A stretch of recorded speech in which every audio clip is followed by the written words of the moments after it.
é fundamental que haja a construção das dinâmicas de uma coisa que eu tenho certeza que até o Igão, que não é comunista, vai concordar comigo, que é a base da sociedade ser construída a partir do que a gente chama de poder popular. O que é isso, né? Para dar um exemplo mais sistemático de como acontece. Me explica essa Pô, é o seguinte, né? A gente tem um tipo de representatividade, né, dentro da democracia liberal burguesa, que é a ideia de votar, esse voto representar a tua ideia, e meio que acabou. E a gente sabe que por haver um afastamento da atividade política do cidadão desse processo, uma alienação, existir toda uma exploração do trabalho, a pessoa chega em casa, não consegue estudar, não consegue ler sobre isso, você cria mecanismos que dificultam essa participação. Então, no final das contas, a nossa ideia de democracia é uma ideia muito problemática. Muito problemática no sentido de que a gente entende a democracia como a nossa possibilidade de votar. Isso é um exercício de democracia, mas não é um exercício pleno de democracia. Por quê? Porque a gente vota, só que numa condição material, que tem gente passando fome, você acha que a pessoa não vai vender o voto dela para poder comer, por exemplo? Isso acontece, isso é uma realidade. Então, em Cuba, por exemplo... Eu sei, já presenciei. Então, em Cuba, por exemplo, que a gente tem um processo de construção do poder popular, é muito foda porque é uma outra dinâmica de funcionamento da sociedade. Porque lá, primeiro, o cargo de político ele é voluntário e ele não é pago. E quem elege as pessoas de lá são as pessoas das comunidades nos chamados comitês de defesa da revolução. Depois que acontece a Revolução Cubana, e aí existem todas as condições históricas que vão caminhar para isso, com as suas especificidades, o governo socialista de Cuba cria os comitês justamente para poder mobilizar a população, e isso é muito foda de se observar lá. A população é muito mobilizada para construir a revolução. Então a Revolução Cubana, ela inicia em 59 e ela está em processo até hoje, com a participação popular. Esses comitês são tipo associações de bairro, que em Cuba são mais ou menos 11, 12 milhões de pessoas. Tem mais de 100 mil CDRs em Cuba. É um para cada 100 habitantes. É uma taxa muito alta. Se você for calcular, por exemplo, o número de deputados que a gente tem para o número de habitantes, a proporção é muito maior. Tá ligado? E aí, lá eles têm um funcionamento de compreensão da democracia que é: as pessoas escolhem os seus representantes e eles vão assumindo escalas cada vez maiores se eles fazem um trabalho que é bem reconhecido. Porque se eles não fazem, eles são retirados dos cargos que eles estão lá. Isso não gera, Gustavo... Vamos lá, é voluntário, tá? Advogado do diabo. Se é voluntário, a gente só não tem pessoas trabalhando lá que são bem-sucedidas, de certa forma? Não necessariamente, porque como existe... Por exemplo, no Brasil não ia rolar essa porra. Não ia, mas justamente porque a gente tem um processo, né, social, que a pessoa não tem tempo para poder participar da atividade política porque ela está ocupada tendo que trabalhar para comer. Inclusive, pagamento de salário político era uma pauta que foi construída por trabalhadores durante o século XIX, para que os trabalhadores pudessem efetivamente participar e poder se dedicar exclusivamente à atividade política. Mas como a gente corrompe tudo, a gente corrompeu isso também. Mas vai lá. Porque é isso. Porque no final das contas, você não está subvertendo, você não está superando a lógica do capital. Que é isso, no final das contas, a gente não é só criar essas representações de pagamento, né? Não é só o direito ao voto, mas a pensar a democracia como um exercício muito maior que isso, que é a população poder decidir os seus caminhos. Eu acho que o caminho da Revolução Brasileira, que a gente está pensando, que a gente articula para construir, é um caminho que vai ser decidido coletivamente pela população, baseados naquilo que a gente falou lá no começo da conversa, numa nova ética para se pensar a sociedade. Então, Cuba é um exemplo fantástico disso, porque é muito impressionante ver como o trabalho, não só político, é realizado lá, mas é um trabalho de constante conscientização da população sobre a importância da revolução. E é claro, isso, na época que foi feito, atendia aos interesses dos trabalhadores, mas não atendia o direito da burguesia cubana. Tá ligado? Então, ter essa participação, essa conscientização é o passo fundamental em direção a uma política mesmo que represente uma certa radicalidade. Radicalidade em que sentido? Radicalidade da gente conseguir defender as pautas que sejam próprias e benéficas para os trabalhadores. Então, uma coisa que eu tenho pensado muito, por exemplo, que essa eleição agora que a gente teve do Lula foi uma eleição apertadíssima, tá ligado? Uma eleição que os comunistas se mobilizaram gigantescamente para poder fazer isso acontecer, até como é o caso, por exemplo, do PCB, que lançou candidatura própria, mas logo quando acabou o primeiro turno, foi o primeiro partido da esquerda radical a declarar apoio abertamente no segundo turno ao Lula. E a gente tem que compreender uma coisa, que a gente já viu o filme do desastre acontecendo sobre todo esse processo de conciliação. E nós, comunistas, entendemos, isso é uma compreensão materialista histórica, que o Lula não vai sanar todos os nossos problemas. A gente sabe disso. E eu acho que é importante a gente dizer isso, porque a gente sabe do limite que está sendo imposto, até pelo que o Elias falou, pela historicidade do processo que a gente está agora. Mas como que a gente tem que agir? A gente tem que agir para justamente, como fizeram em Cuba, mobilizar essas consciências para que elas se tornem esse lugar de escudo dos interesses dos trabalhadores. Então por exemplo, fechar com o governo quando ele estiver pensando políticas, quando ele estiver pensando coisas que sejam boas para os trabalhadores, para o desenvolvimento. E cobrar quando não existe essa posição. Porque o alicerce central do apoio ao governo Lula, a uma continuidade, a um não golpe, não está no Congresso Nacional. Porque o Congresso Nacional, ele é importante do ponto de vista tático e político. Mas a gente tem que lembrar, né, que nem você falou, as pessoas que estão lá, dentro dessa lógica, se corrompem. E aí a gente precisa garantir que esse apoio venha, não dessas pessoas, né, que são importantes, vale dizer, mas não vale rifar pra tudo. Porque a gente já viu esse filme acontecer. A gente já viu essa história acontecer. E onde que tá esse apoio? Na mobilização nas ruas. Como, por exemplo, os CDRs fazem em Cuba. Então, o CDR foi criado para impedir invasões estrangeiras na ilha. Mobilizar a população para que toda a população entenda a importância da defesa do processo revolucionário, porque esse processo atende aos seus interesses. Então, por exemplo, quando a gente foi pro CDR de Caimito, que foi a cidade que a gente foi conhecer esse comitê especificamente, tava lá a liderança local, a provincial e a nacional daquele comitê ali com a gente, numa festa no meio da rua. Aonde que a gente pensa em ver essa troca política acontecendo, por exemplo, no Brasil? Quando teve as manifestações em Cuba em 2021, quando eles unificaram a moeda e deu todo o problema inflacionário lá, o Díaz-Canel, que é o presidente de Cuba, foi até a rua conversar com as pessoas sobre o que estava acontecendo. Que outro político dentro da democracia burguesa faria isso? Não faz. Por que faz? Porque sabe que tem a confiança do povo. Porque confia no que vai acontecer. E esse processo, Elias, ele só pode ser construído a partir dessa militância e dessa organização sistemática em nome de um outro projeto político. Porque para pensar uma outra ética, Igão, não tem como a gente escapar dessa necessidade de se pensar um outro projeto político. Porque a ética, né, assim como a cultura, como qualquer outra coisa, ela não é uma coisa que nasce com as pessoas. Tá ligado? Eu acho que se a gente nasce numa cultura que ensina a gente a só competir um com o outro, a só procurar o próprio interesse, a só entender o outro como um inimigo, um adversário, que tipo de ética a gente vai reproduzir na nossa vida se a gente não tem acesso a uma outra experiência? Essa mesma ética, claro, né? Tipo, a gente não nasce pronto, né? Conforme a gente vai crescendo, recebendo essas influências de várias coisas. Então, a nossa tarefa é compreender que, para que a gente possa atingir esse processo da construção do socialismo brasileiro, primeiro é entender que nenhuma forma de socialismo é cópia uma da outra. Porque Cuba não é o Brasil. Isso com o Elias, da última vez que ele veio. É isso, Cuba não é o Brasil, a China não é o Brasil, o Vietnã não é o Brasil. As condições em que a revolução foram feitas lá, foram feitas sob determinações históricas diferentes. Mas qual que é o ponto comum entre todas elas? Existe a mobilização e a organização dos trabalhadores para poder alcançar esse eixo comum.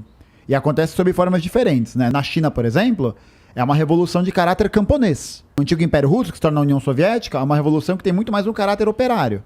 No Vietnã, é uma luta de libertação colonial, que se desenvolve nisso.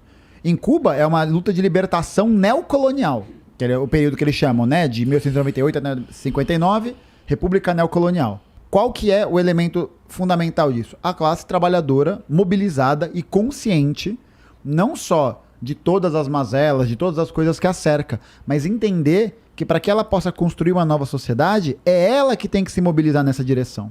É a vontade do poder popular. E essa vontade do poder popular, ela também não vem do nada.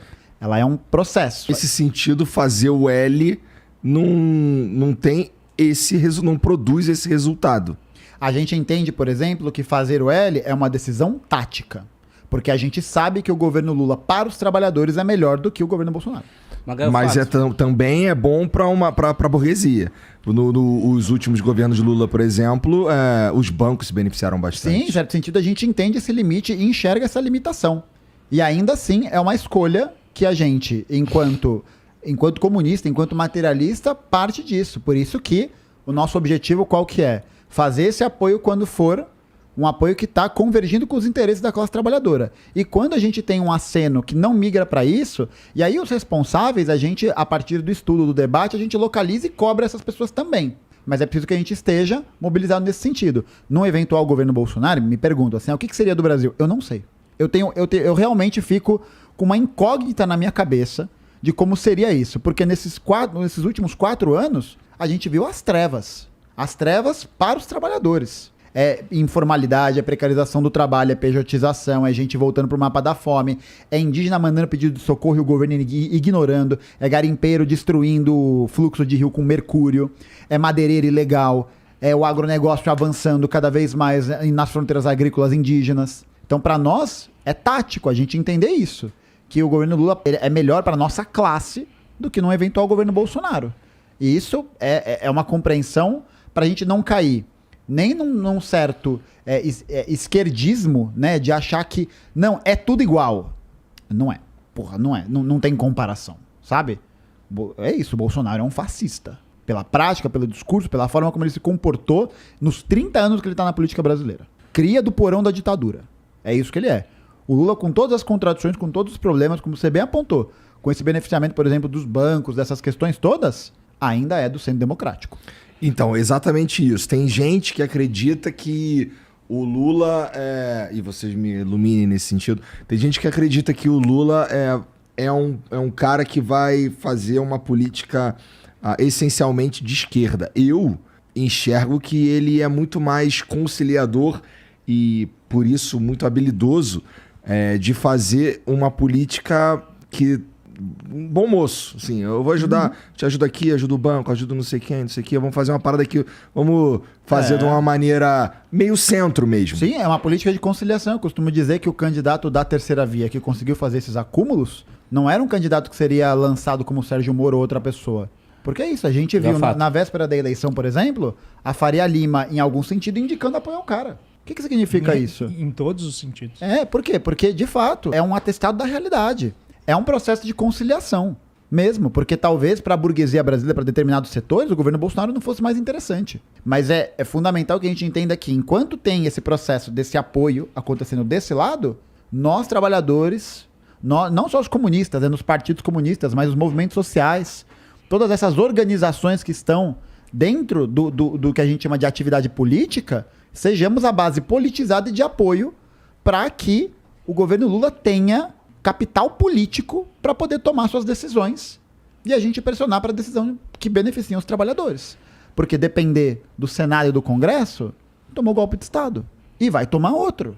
E se não resolver essas questões, como que essas contradições vão aparecer daqui a 4 anos? Eu acho que é fundamental, só para terminar, que a gente entenda que o voto ele é sim um mecanismo muito importante de participação.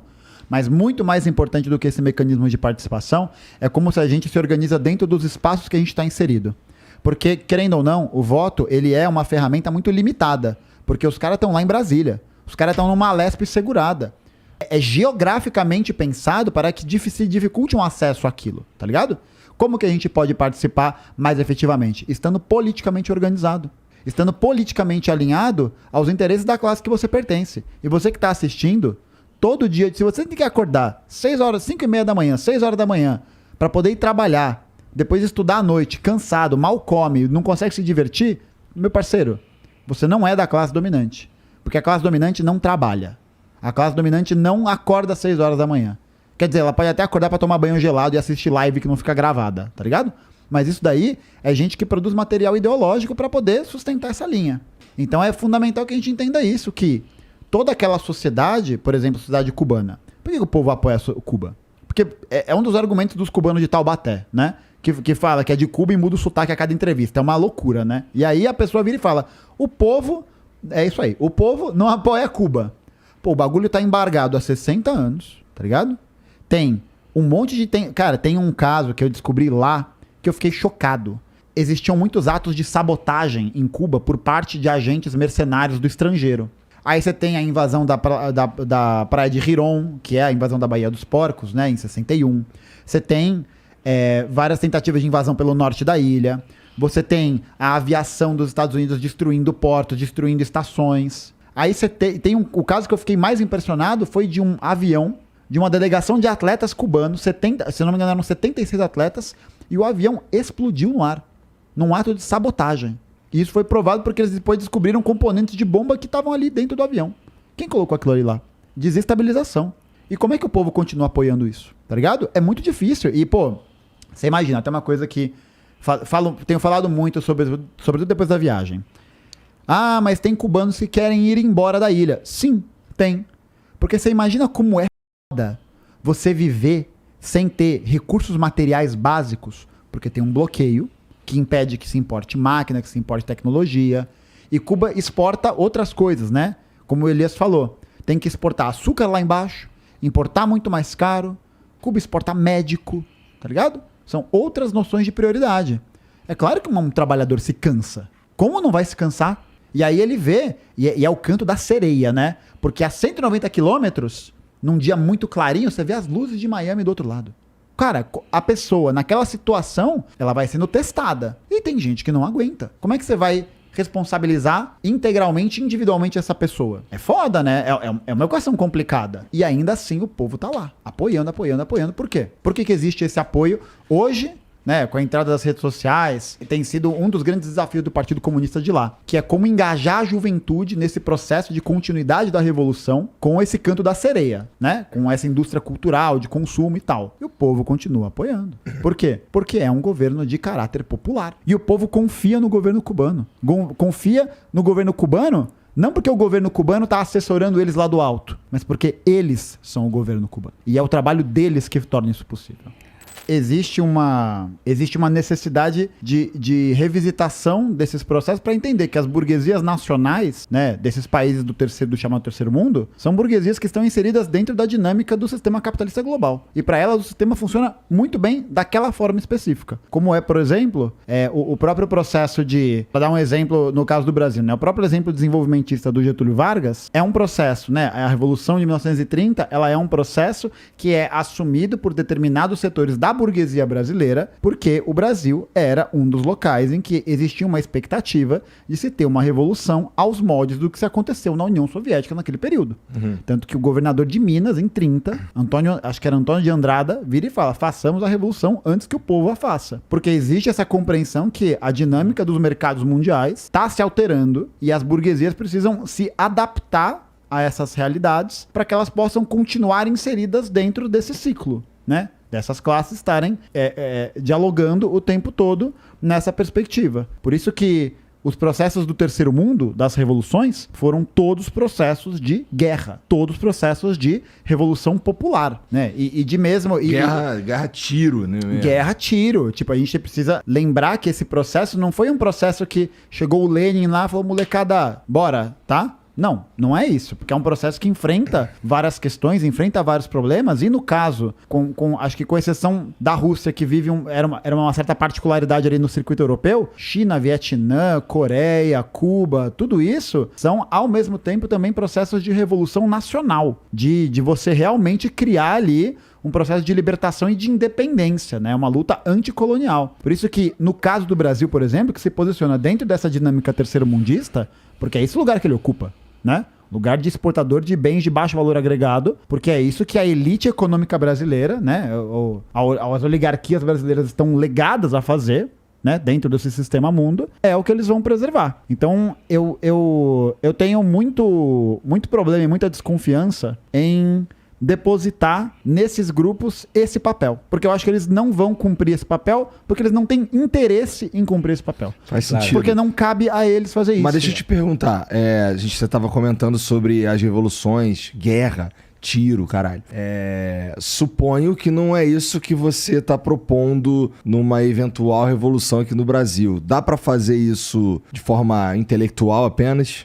O que a história evidencia pra gente é que, como a gente tá falando de classes que são antagônicas, a vontade popular, que é aquilo que os comunistas defendem que seja construído, enfrenta a resistência. Da mesma forma como enfrentou a resistência na Revolução Francesa. Da mesma forma como se enfrentou a resistência no processo da Comuna de Paris. Como é que estamos em 2023? Então, mas ainda assim, esse processo de resistência, ele ainda existe. Veja, por exemplo, o que foi o caso da própria Bolívia. Vamos falar da Bolívia de 2019. XIX, que você tem a eleição do MAS, que era o partido ali do Evo Morales, uma linha do progressismo, né, uma centro-esquerda, que não é uma proposta revolucionária, que não é uma proposta de ruptura com a ordem institucional. O Evo Morales toma um golpe de Estado patrocinado pelos Estados Unidos, porque ele ia nacionalizar as minas de lítio, porque ele ia ele ia colocar esse Estado participativo nessas negociações, e toma golpe de Estado. Veja o caso do Brasil, 2016. Pô, a Dilma, nesse processo, ela não era, né, durante a governança dela, nenhuma comunista, nem nada disso, nunca se propôs a isso. Toma golpe de Estado. Pensa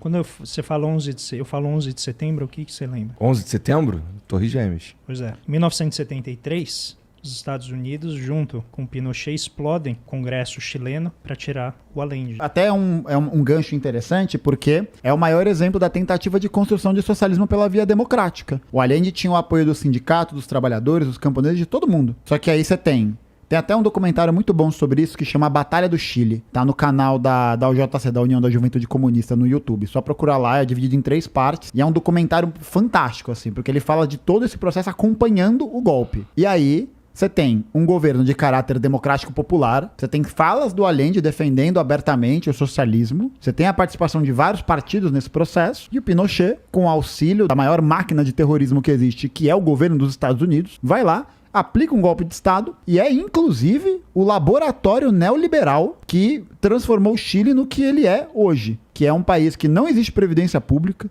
que não existe saúde pública e que gerou, e aí de novo, os maiores índices de pobreza na terceira idade. De ter casos de idosos que se suicidam porque não tem como pagar para poder viver, porque a Previdência não consegue cobrir. Qual que é o papel da mídia, na opinião de vocês, em demonizar toda essa ideia aí de socialismo, comunismo e tudo mais? Porque hoje eu tenho certeza que se eu for aqui mesmo, aqui no Flow, for ali embaixo falar com uma galera, o cara vai falar que comunista é do diabo, tá ok? É isso, mas porque é uma propaganda intensa, ideológica, né? Por quê?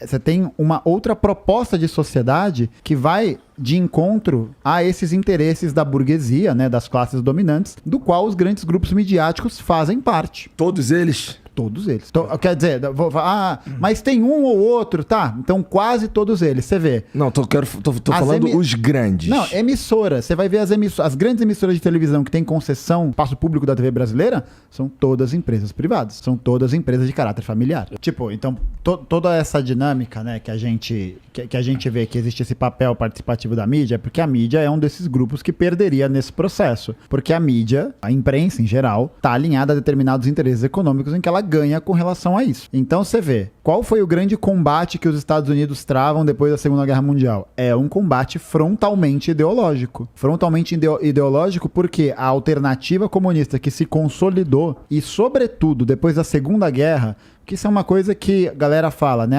Você vê um monte de filme do dia D, o desembarque da Normandia, até a Operação Dínamo, que é na fronteira ali no Canal da Mancha, uma participação do lado ocidental da guerra que é muito mais inflada do que foi na realidade. Por quê? O sacrifício que a União Soviética e a China fizeram na Segunda Guerra Mundial é da ordem de, na China, terem morrido 25 milhões de pessoas. Inclusive, tem alguns historiadores que marcam o início da Segunda Guerra não com a invasão da Polônia pela Alemanha nazista, mas em 1935 com a invasão do Império Japonês sobre a Manchúria. Você tem um sacrifício humano gigantesco. E existia essa ideia de jogar a Alemanha nazista pro fronte oriental e falar, deixa os alemães, que representam outros interesses dominantes, matar os soviéticos, eles se matarem, o Ocidente entra pra dar 2 coelhos numa cajadada só. Porque o grande problema com relação, por exemplo, dos ocidentais ao nazismo, nunca foi uma questão moral. Nunca foi uma questão de olhar e falar, nossa, não, a gente não acha que você deva exterminar os povos. Porque o que a Inglaterra,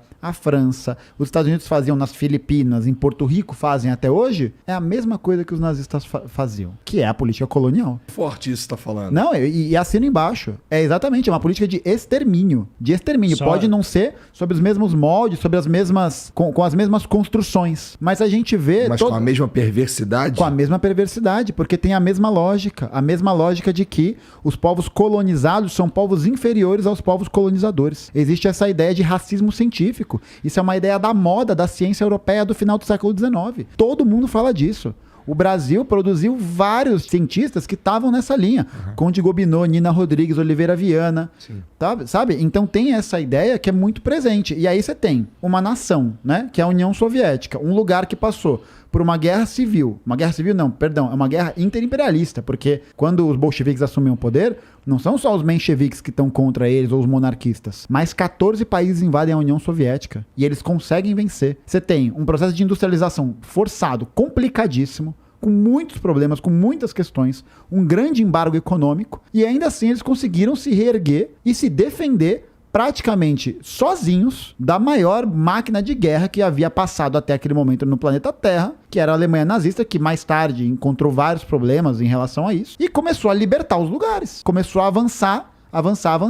Por que os aliados aceleram o desembarque na Normandia, lá na fronteira norte da França? Porque senão a União Soviética ia libertar Paris. Aí, meu amigo, aí é uma simbologia muito forte, que eles não podiam garantir. E aí é toda uma nova noção de sociedade de desenvolvimento, que no campo da ética, de novo que a gente estava falando, é diferente. Você vê as propagandas, por exemplo, dos Estados Unidos, como a mulher aparece nas propagandas de jogos, de itens, de carro, de qualquer coisa. É sempre, por exemplo, a mulher numa posição de subserviência ao homem, dela servindo o pai, do cara batendo na bunda dela. E aí você tem propagandas da União Soviética, por exemplo, que apresentam a mulher como uma trabalhadora, como uma camponesa, como uma política. Isso é uma outra dimensão de compreensão. Cosmonauta, né? Cosmonauta. Você tem, por exemplo, as Jim Crow Laws nos Estados Unidos até os anos 64, 65. Em 64, 65, hoje, né? você tem políticas nos anos 20 e 30 na União Soviética de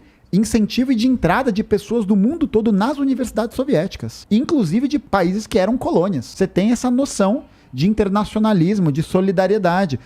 E essa noção, ela é uma noção que ela é muito potente, porque ela cria laços de identificação comum que produzem essa ideia de que isso que a gente está produzindo é bom para todo mundo. No final das contas, é bom para geral, para a grande maioria das pessoas. Ah, mas tem um bilionário que não vai ficar feliz. Pois é. Mas enquanto esse bilionário estava feliz, tinha um monte de gente que estava na merda. Por isso que a propaganda é intensa. E sobretudo nos anos 80, que a gente tem o neoliberalismo como uma doutrina econômica e também como uma doutrina ideológica, né? Que a gente fala bastante. Você tem as produções que vão nessa direção. Um dos meus filmes favoritos da vida é Rocky 4. Cara, Rocky 4 é incrível, maravilhoso. É horrível, mas é maravilhoso. Não, cinematograficamente é um filme que ganhou até Framboesa de Ouro, que é o pior filme do ano. Mas, cara, aquilo ali é o que ele luta contra o russo, não é? É, exatamente. Foi o único momento que eu torci contra o Rock. Exatamente. Foi o único momento de toda a saga que eu torci contra o Rock. Eu fui no cinema, cara, sozinho. Porra, não, e aí qual que é a mensagem do filme? Que o soviético, ele é um cara gigante, frio, que não sente emoções, que mata o Apollo, spoiler, ele mata o Apollo e que no final... Não, o filme tem mais de 30 anos, né? Não é mais, saiu da regra do spoiler. Pelo amor de Deus. E aí, no final da luta, que ele vai lá lutar, o Rock obviamente ganha, o premier soviético levanta e aplaude ele, todos os russos gritam. Por quê? Porque a ideia é exatamente criar toda uma motivação ideológica que fale que as pessoas, não, comunismo, você come criança. No comunismo, vão entrar na tua casa e roubar a tua casa. Vão roubar teu carro. Teu quarto vai dividir com 6 famílias. E isso é uma desonestidade, né? Você vê gente grande, de canais grandes que falam isso, que tem curso de capitalismo e socialismo, que nunca leu uma sobre esse assunto. E a gente sabe que não leu. Ou pior, leu e tá mentindo.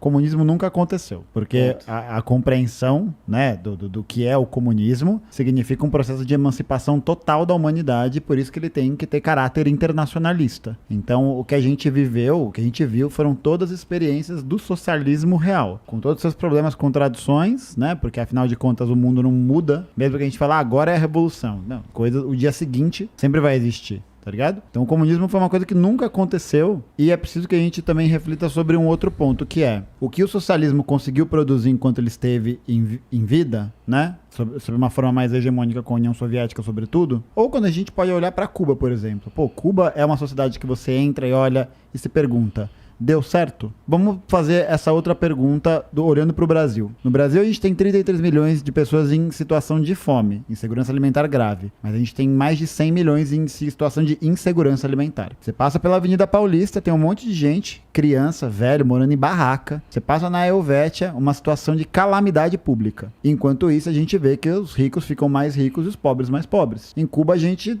tem todas as questões que a gente já debateu. Lá, Igão, eu vi 3 pessoas pedindo dinheiro. Eu contei. Porque eu pensei, pô, a galera fala que não tem, mas eu não vou botar uma fé nisso, sabe? Eu achei que era um certo otimismo exagerado. Não tem. É uma coisa impressionante. É assim, não tem criança vendendo bala, sabe? Não tem criança que tá suja na rua. Não tem nóia na rua, gente que perdeu tudo, não tem barraca, não tem nada disso. Ah, mas lá falta um monte de coisa, falta por essas questões que a gente já debateu todas, e lá existe pobreza. Só que a pobreza que existe lá é uma pobreza desse caráter material que é imposta de fora, que é imposta pelo bloqueio. Mas lá tem saúde universal e gratuita para todo mundo, de qualidade altíssima. Cuba exporta médico. Cuba mandou médico para Chernobyl na época do acidente. Atendeu mais de 30 mil crianças. Quando que o país capitalista que deu certo, os Estados Unidos, fizeram isso? Nunca. Porque os Estados Unidos exportam uma coisa, guerra. É isso que eles exportam. Cuba tem um sistema universitário gratuito, popular e de qualidade. Cuba tem moradia gratuita para as pessoas, tá ligado?